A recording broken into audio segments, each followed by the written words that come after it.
आपका पारिक स्टोर पर स्वागत है। तो अभी हम कर रहे हैं nuclear physics basic to master course में। अभी तक हमने न्यूक्लियर फिजिक्स में हमने न्यूक्लियाई क्या होते हैं इनके बारे में हमने पढ़ लिया है। न्यूक्लियाई साइज के बारे में हमने पढ़ लिया है और न्यूक्लियाई में होते क्या क्या है इनके बारे में पढ़ लिया है कि प्रोटॉन और न्यूट्रॉन होते हैं हमारे पास। और इनको हम क्या बोलते हैं वो हमने देख लिया है। इनको बोलते हैं न्यूक्लियॉन्स, ये हमने पढ़ लिया है। और इनके बीच में निकलने वाले न्यूक्लियर फोर्स के बारे में हमने अध्ययन कर लिया है।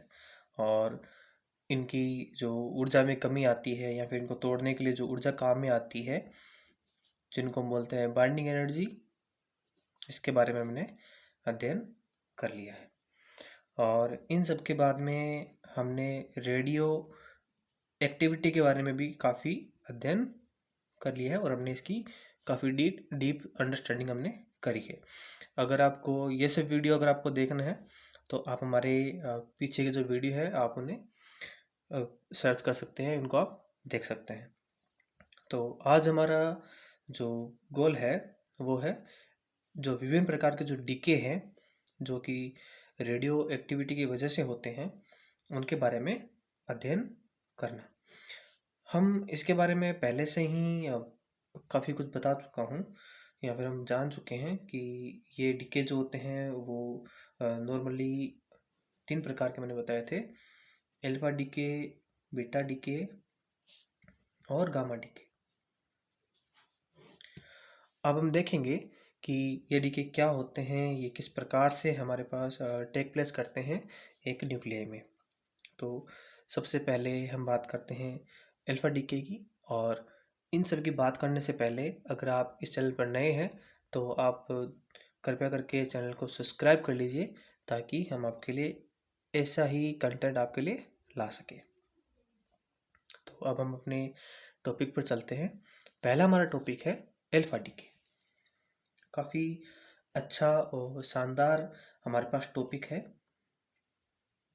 Alpha decay. देखो, हम इसके बारे में हमने पहले बताया था कि अल्फा डीके होता क्या है या फिर अल्फा का यहाँ पर मतलब क्या है। अल्फा का मतलब यहाँ पर है अल्फा कण। और जो अल्फा कण है उसको हमने नाम दिया था कि हमारे पास जो हीलियम होता है उनके जो धनावेशित जो हमारे पास नाभिक है इनको हमने नाम दिया था अल्फा कण। अल्फा कणों को हम दूसरे से भी कह सकते हैं कि हमारे पास ये हीलियम के नाभिक होते हैं। Nuclei of helium, nuclei of helium atom.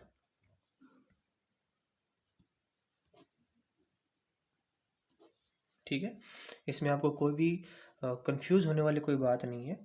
आप इसको अच्छे तरीके से याद रखना कि अल्फा कण का मतलब होता है, अल्फा पार्टिकल का मतलब होता है कि हमारे पास हीलियम के नाभिक को की हम बात यहाँ पर कर रहे हैं, जिसमें हमारे पास दो प्रोटॉन होते हैं और दो ही न्यूट्रॉन होते हैं।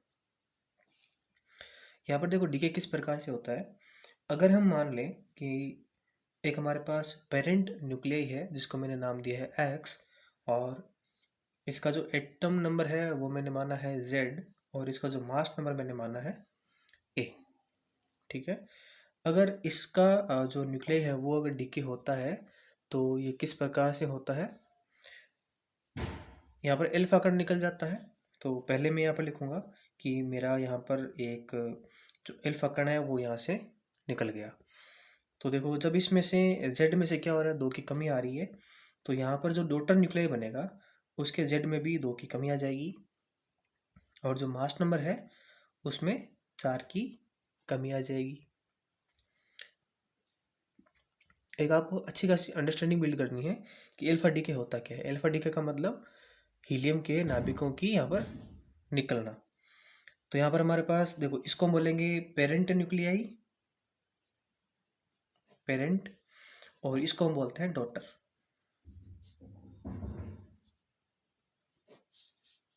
ठीक है, जो भी स्पेलिंग है आप देख लेना। तो और साथ में कुछ हमारे पास इसमें कुछ ऊर्जा निकलती है जिसको हम बोलेंगे क्यू। इसको हम बोलेंगे डिसइंटीग्रेशन एनर्जी, डिसइंटीग्रेशन एनर्जी, या फिर इसको हम बोलते हैं क्यू वैल्यू या फिर क्यू एनर्जी। ठीक है, तो ये हमारी है क्यू एनर्जी। देखते हैं हम कि ये होता क्या है, इसके बारे में भी अभी अध्ययन करते हैं।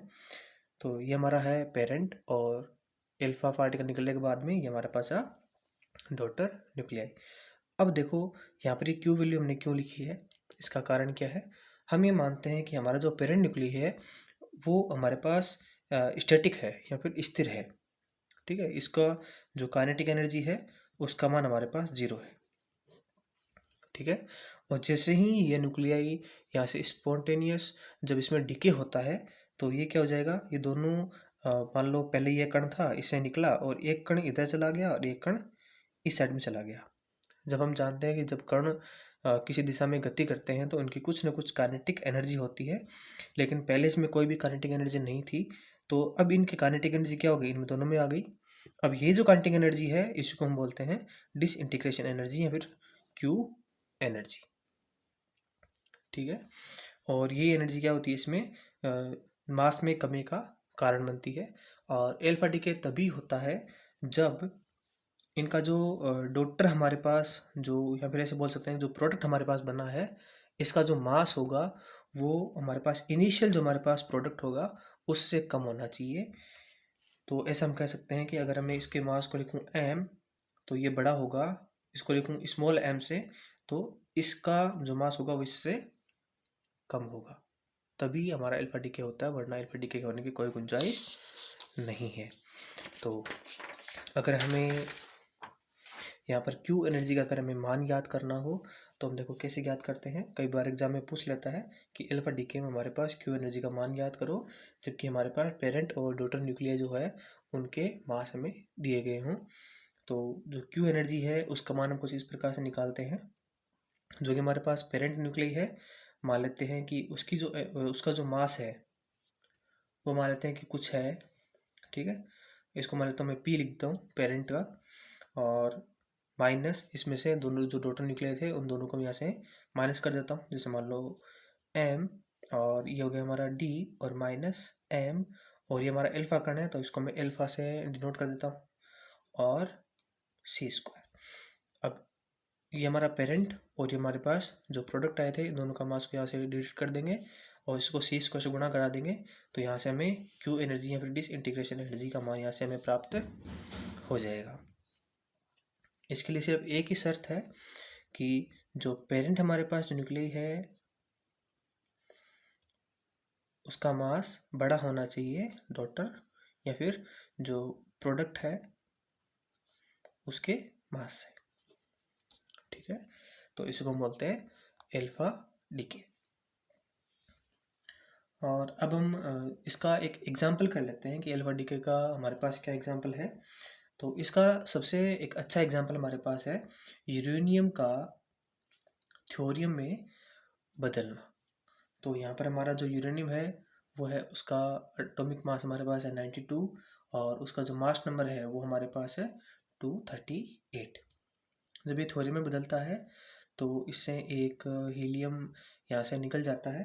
तो यहाँ पर देखो कितना बचेगा, थ्योरियम का एटॉमिक मास कितना होता है, सॉरी जो मास नंबर है, सॉरी जो एटॉमिक नंबर है वो होता है 90, और यहाँ से 4 कम होंगे तो ये बचेगा हमारे पास 234। इसके साथ में कुछ एनर्जी भी आती है, आप चाहो तो लिख भी सकते हो, चाहो तो आप इसे नेगलेक्ट भी कर सकते हो। अगर आप लिखोगे तो ज़्यादा सही इसको माना जाएगा। ठीक है, अब हम बात करते हैं 2 नंबर बीटा डीके के बारे में। देखो बीटा डीके क्या होता है। देखो ये जो बीटा डीके है वो 2 प्रकार का होता है।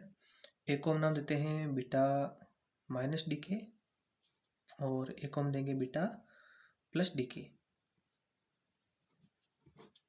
इन दोनों में क्या है, देखो बीटा डीके जो होगा उसमें हमारे पास एक इलेक्ट्रॉन का उत्सर्जन होता है, और जो बीटा प्लस डीके है इसमें हमारे पास एक पॉजिट्रॉन का उत्सर्जन होता है। तो इलेक्ट्रॉन से तो आप सभी वाकिफ़ हैं, जब आपने एटॉमिक एटम्स के बारे में आपने अध्ययन किया था तब आपने इलेक्ट्रॉन के बारे में भी अध्ययन किया था। लेकिन पॉजिट्रॉन क्या है, देखो इनको हम लिखते हैं पॉजिट्रॉन। पॉजिट्रॉन क्या चीज़ है, देखो, ये जो पॉजिट्रॉन है वो इलेक्ट्रॉनों के एंटी पार्टिकल होते हैं। ये होते हैं इनके एंटी पार्टिकल। देखो, किसी भी पार्टिकल का एंटी पार्टिकल वो होता है जब उसका जो चीज़ें होती है वो लगभग सेम होती हैं। जैसे इसका मास जो है वो इसके इन दोनों का बराबर है, और सिर्फ इनका जो चार्ज है वो ही इनका अलग है। जैसे इलेक्ट्रॉन है, ये हमारे पास पॉजिट्रॉन है तो इसका नेगेटिव चार्ज है, और इसका हमारे पास पॉजिटिव हमारे पास चार्ज है। और बाकी जितने भी गुण धर्म हैं, जाकि भी जितने भी कैरेक्टरिस्टिक्स हैं, वो इन दोनों के सेम है। ठीक है, तो पॉजिट्रॉन के बारे में भी हम आगे जो पार्टिकल्स है, एलिमेंट्री पार्टिकल, इनके बारे में आगे हम विस्तार से अध्ययन करेंगे। तो अब हम बात करते हैं बीटा माइनस डीके की। देखो, ये क्या होता है। जैसे मान लेते हैं कि हमारे पास है पेरेंट न्यूक्लियाई, जिसका एटम नंबर है हमारे पास Z और मास नंबर हमारे पास है A। बीटा डीके में हमारे पास जो पेरेंट न्यूक्लियाई है उससे बनने का डॉटर न्यूक्लियाई, और साथ में एक इलेक्ट्रॉन भी यहाँ से बाहर निकल जाता है। और देखो, बीटा डीके में जो Z होता है उसमें एक की वृद्धि हो जाती है। आगे समझाऊंगा कि ये कैसे होता है। तो यहाँ पर हो जाएगा Z+1, और इनका जो मास नंबर है इसमें कोई भी परिवर्तन नहीं होता है। और साथ में एक और पार्टिकल निकलता है, जिसको देखो ऊपर बार जो है वो दर्शाता है इसका एंटी पार्टिकल, और जो म्यू है इसको हम बोलते हैं न्यूट्रिनो। तो ये हमारा जो है हमारे पास, इसको बोलेंगे एंटी न्यूट्रिनो।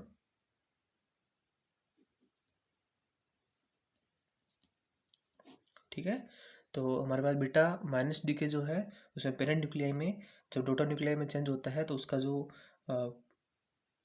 एटम नंबर है वो 1 से बढ़ जाता है, और उसका मास नंबर में कोई भी परिवर्तन नहीं होता है, और एक इलेक्ट्रॉन के साथ में एक एंटी न्यूट्रिनो पार्टिकल्स यहाँ पर निकलता है।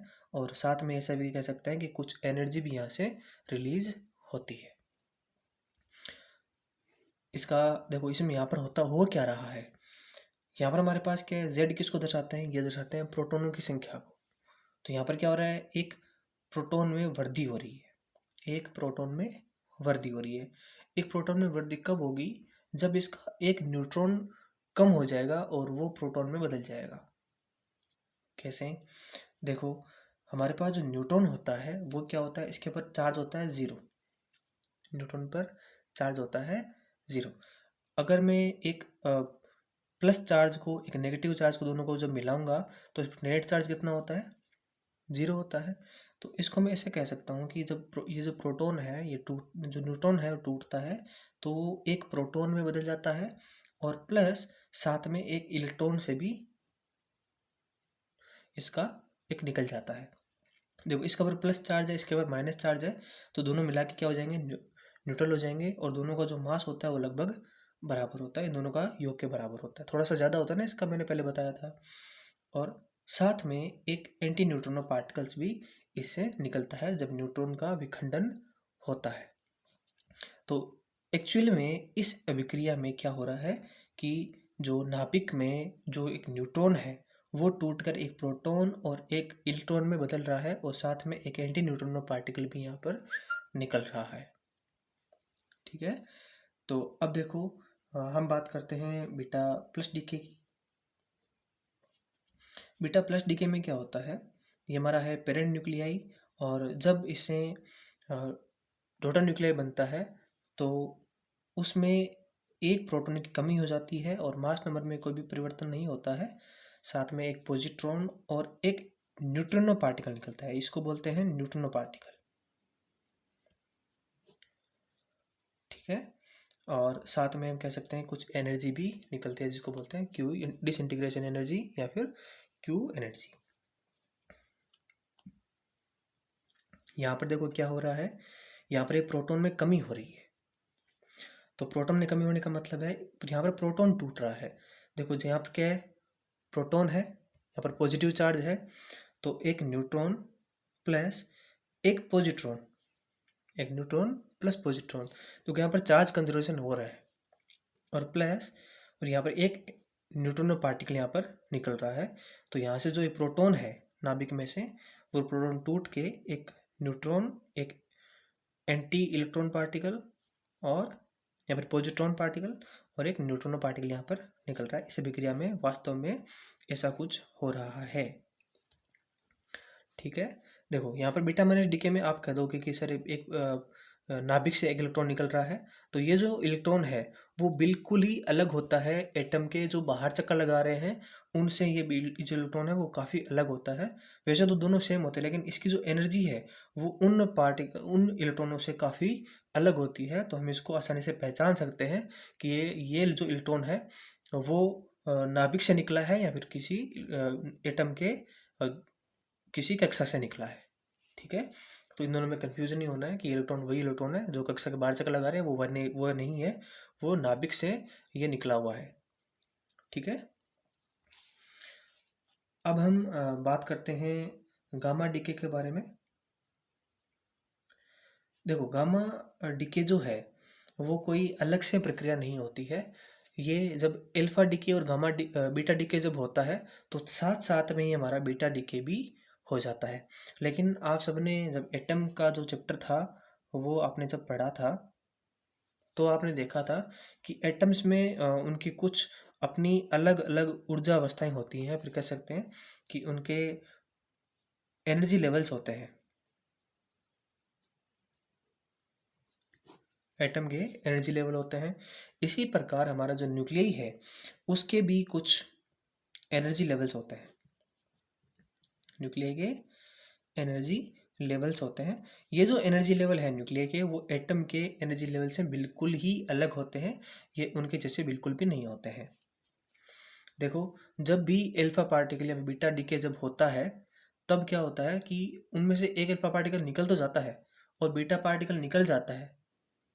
निकलने के बाद में जो डॉटर न्यूक्ली है वो अपनी एक्साइटेड स्टेट में रह जाता है। एक्साइटेड स्टेट का मतलब क्या है कि उसके पास कुछ एक्स्ट्रा एनर्जी है, और जब वो अपनी एक्साइटेड स्टेट से जब वो अपनी ग्राउंड स्टेट में जाता है तो एक फोटोन का उत्सर्जन करता है, और यही जो फोटोन का उत्सर्जन है इसी को हम बोलते हैं गामा डीके। देखो ये कैसे होता है, मैं आपको एक एग्जांपल के थ्रू इसको समझा देता हूँ। जैसे मान लेते हैं कि हमारे पास है कोबाल्ट, और ये हमारे पास है 27 और 60, ये इसका ऊर्जा स्तर है।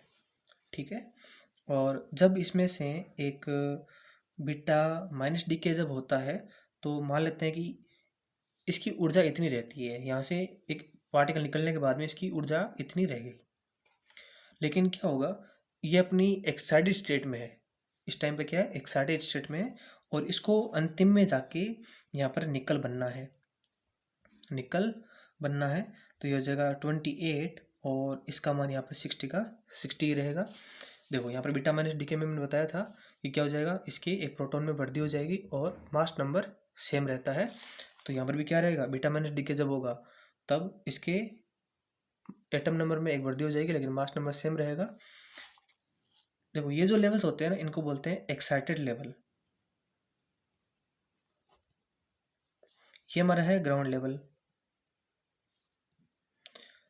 ये कैसे होता है ये हम हायर एजुकेशन वाला जब चैप्टर करेंगे तब इसमें हम इसको और ज़्यादा क्लियर करेंगे। अभी जो 12th तक जो बेस है उसमें आपको ज़्यादा इक्वेशंस के बारे में आपके सिलेबस में नहीं है, तो अभी मैं इसके बारे में नहीं बता रहा हूँ। वैसे थोड़ा सा एक आइडिया दे दूंगा कि कैसे होता है। देखो जब ये कोबाल्ट यहाँ पर आता है तो यहाँ पर जो निकल होता है, निकल 28 60, ये एक एक्साइटेड स्टेट में रहता है। एक्साइटेड को हम हमेशा स्टार से रिप्रेजेंट करते हैं। तो मान लेते हैं कि इसकी एक एक्साइटेड स्टेट है। जब ये यहाँ से अपनी लोअर स्टेट में आएगा तो मान लेते हैं कि ये इस लोअर स्टेट में आता है यहाँ पे पहले। तो जब इस स्टेट से यहाँ स्टेट में आएगा तो इसकी मान लेते हैं कुछ एनर्जी थी। मान लेते हैं कि ये हमारे पास है E0, ये E1 और ये E2। जब ये यहाँ से यहाँ आएगा तो इन दोनों एनर्जी लेवल के जो अंतर है उसके अंतर के बराबर यहाँ से एक फोटोन यहाँ से क्या कर देता है, उत्सर्जित कर देता है। और इसी फोटोन को हम बोलते हैं कि यहाँ पर क्या हो रहा है, गामा डीके हो रहा है। गामा डीके में क्या होता है, फोटोनों का इमिशन होता है, ठीक है। और जब ये निकल वाला इस स्टेट से जब इस स्टेट में आता है, तब भी यहाँ से एक एनर्जी, जिसको मान लेते हैं ये हमारा है ईजी, और यहाँ पे मान लेता हूँ ईजी, इन दोनों ऊर्जा स्तरों के अंतर के बराबर एक ऊर्जा का या फोटोन यहाँ पर उत्सर्जित करते हैं। तो यहाँ पर भी क्या हो रहा है हमारे पास, गामा डीके। तो ऐसा नहीं है कि किसी अभिक्रिया में गामा डीके का सिर्फ हमें एक ही कण प्राप्त हो सकता है, एक से ज़्यादा भी हमें कण प्राप्त हो सकते हैं फोटोन के। तो आपको ये समझ में आया कि गामा डीके क्या है। गामा डीके कोई एक अलग से प्रक्रिया नहीं है। जब अल्फा डीके या फिर गामा डीके जब प्रक्रिया होती है, तो जो डॉटर न्यूक्लियई है वो अपनी एक्साइटेड स्टेट में रह जाता है।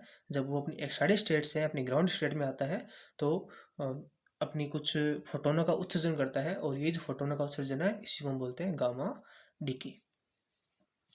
और इस अवस्था में जो ये जो एक पर्टिकुलर एग्जांपल है, तो यहाँ पर जो प्राप्त हो रहा है, मान लेते इसको मान लेता हूँ EG1 और इसको मान लेता हूँ EG2। तो EG1 जो है इसको बोलेंगे E2 माइनस E1, और ये जो लगभग होता है ये होता है 1.17 मेगा इलेक्ट्रॉन वोल्ट। और ये EG2 जो है ये होगा हमारा E1 माइनस E0, और ये लगभग होता है 1.33 मेगा इलेक्ट्रॉन वोल्ट के बराबर। तो हमारे पास जो फोटोन निकलेगा पहले वाला, ये वाला, तो इसकी जो ऊर्जा होगी वो होगी 1.17 मेगा इलेक्ट्रॉन वोल्ट, और यहाँ से जो इलेक्ट्रॉन निकलेगा, सॉरी फोटोन जो निकलेगा, उसकी ऊर्जा होगी 1.33 मेगा इलेक्ट्रॉन वोल्ट। आज के लिए बस इतना ही, और अगली क्लास के अंदर हम न्यूक्लियर एनर्जी के बारे में, फ्यूजन और फ्यूजन के बारे में, और जो कंट्रोल जो हमारे पास रिएक्शंस है उनके बारे में हम अध्ययन करेंगे, और जो सन में जो एनर्जी जो रिएक्शन हो रही है उसके बारे में अध्ययन करेंगे। और उसके साथ में हमारे पास जो 12th क्लास का जो बेसिक है वो पूरा हो जाएगा, और उसके बाद हम जो CSIR नेट है उसके बारे में काफ़ी विस्तार से और डीप से अध्ययन करेंगे। अभी तक हम सिर्फ बेसिक को ऊपर ऊपर से पढ़ रहे थे, ताकि अगर आप CSIR वाले अगर आप देख रहे हो तो आपको ऐसा लग सकता है कि काफ़ी कम करवाया है। ऐसा नहीं है, अब हम इसको पूरा लेंथ के साथ में इसको कवर करेंगे। तो आप इसको चैनल को सब्सक्राइब कर लीजिए और हमारे साथ बने रहिए, ताकि हम आपको न्यूक्लियर फिजिक्स को आपको इसमें मास्टर तक लेकर जा सकें।